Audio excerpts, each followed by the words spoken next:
Hello, I'm Linda Allen. I'm with bestcoach.me. I want to introduce my client, Teresa, who I've been coaching for a while on business startups. She has a holistic therapist business and is a landlady and also is a qualified life coach. Using the coaching process and some techniques from NLP, we were able to unlock some deep emotions and elicit her true drive and passion. She found her life purpose, and you can hear how moving that is for her and how emotional that is for her. This breakthrough for Teresa happened after a number of sessions, and it was her commitment to the process and her commitment to herself that really accelerated huge growth for her. So have a listen to the rest of this recording, experience the coaching session of Teresa's for yourself, and see what benefits you can pick up for yourself. Okay, so you had a huge fear that actually brought you to tears the day before you went because of the travelling. Oh, yeah. And what did you do? You did it anyway? I did. How did that affect you? You did it anyway, and you ended up loving it. How amazing is that?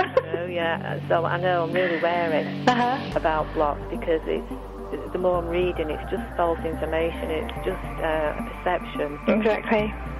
But it's easy to put it into words like that, but when, the fear wells up, I don't think it will anyway on Wednesday, but it's just, hanging around there, and it does, I'm scared of it stopping me from moving on, really. Okay, so when you were feeling that fear about travelling, you obviously felt it was obviously big for you.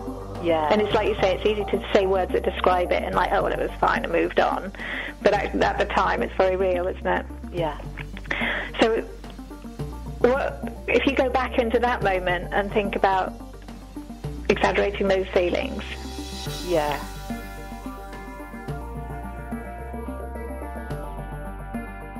What made you change the meaning of those feelings to go anyway? Well, the fact that I'd paid and wanted to do the course for so long, probably about 3 years, I'd been thinking about it. Yeah. And I just told myself not to be so silly. Right. And I actually I'd already been looking at the underground routes and everything on the tube, so I knew, and spoke to friends, I knew which tube to get, and I knew it was okay, but I just didn't trust myself. That was it. And I just thought, well, don't be so ridiculous, just get down there and do it. Okay. So the decision was trusting yourself. Am I right in that? Yeah, and overriding by telling myself it's being ridiculous, thinking like that, those negative thoughts. Okay.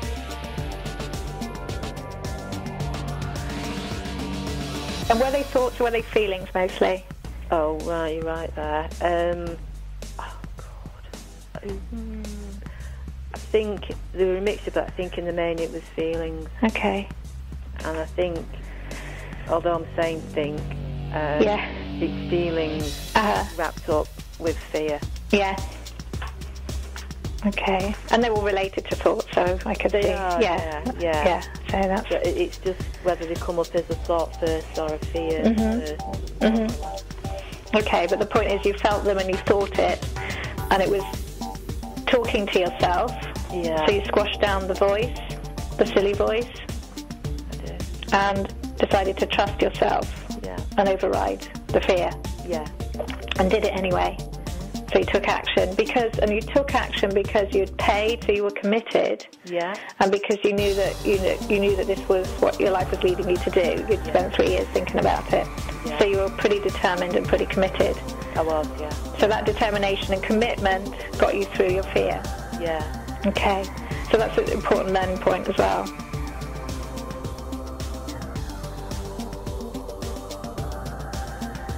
So however big the barrier you come across, how determined are you to overcome it? I am a very determined person. Yeah. And what commitments have you put in place to give you a structure to overcome it? Because by paying, you were committed, and that gave you a structure that you couldn't lose that money. That's it, Yeah. So you can use that as well to your advantage. So what can you take from that to your networking meeting? Knowing that you might have those fears that's realistic for you, they've already come up a little bit. Fears of not knowing what to say, of being sort of self-conscious, really, and feeling intimidated by what other people are saying. Yeah, well, I'm going with a friend anyway, so I won't back out. No. So what you're saying is you're committed? Yeah. And your friend won't let you back out? No. Brilliant. Together. Okay, so that's great. So you've got some commitment there, and you've got some, got a friend to back you up there. Yeah.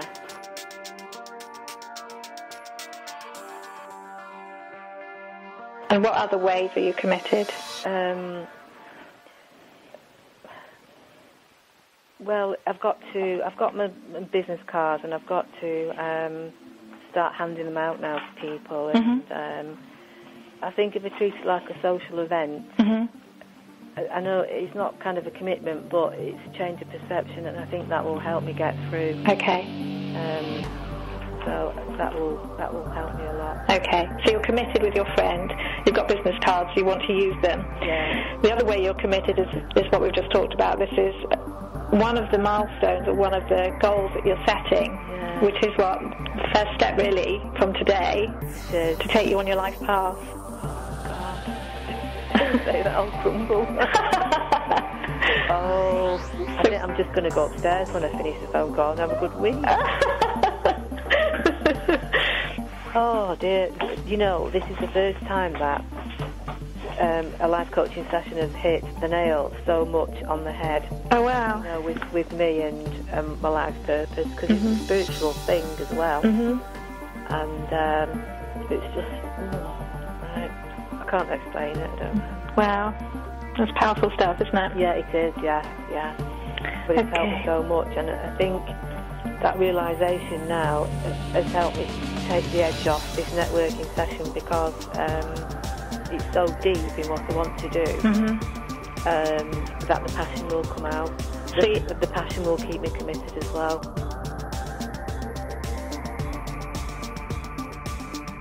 So your passion for a vision that you've just found compelling is going to overcome all your obstacles. Yeah. And they're going to melt away. Yeah.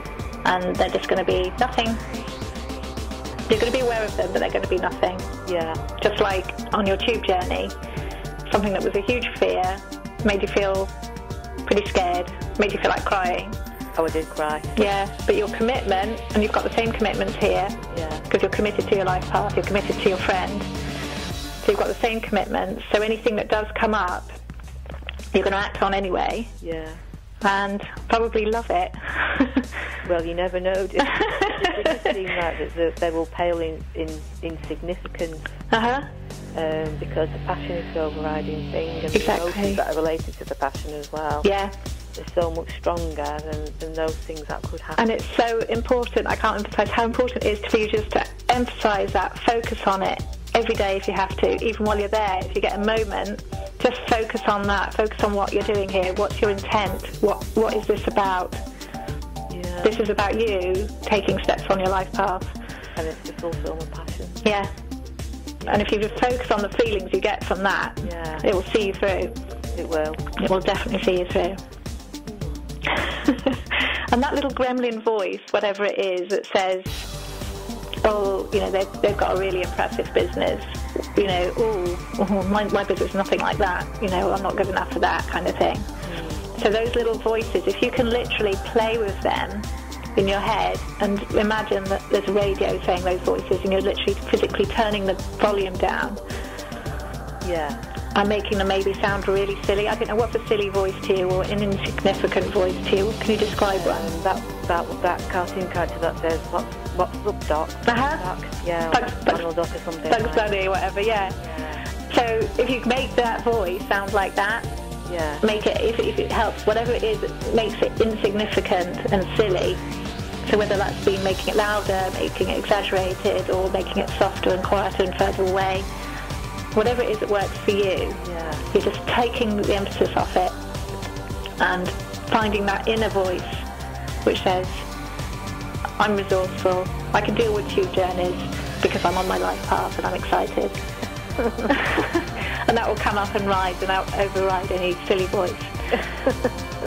Yeah. That's going to take practice, though, but that's a really good technique. So anything that happens in the days between now and the networking meeting and you hear that voice, the trick is just to recognise it first of all, hear it, so that you're noticing it. Yeah, will do. That builds your awareness, and then just play with it. Just play with the voice, see what happens. Okay. Oh dear, thanks so much. Fantastic. And when is your networking meeting? Wednesday evening. Wednesday evening. Yeah. Fantastic.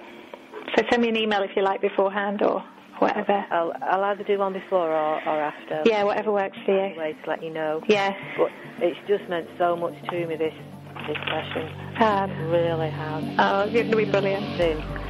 It's just hit something inside, so thank you so much. Bless you. Oh, that's great, Teresa.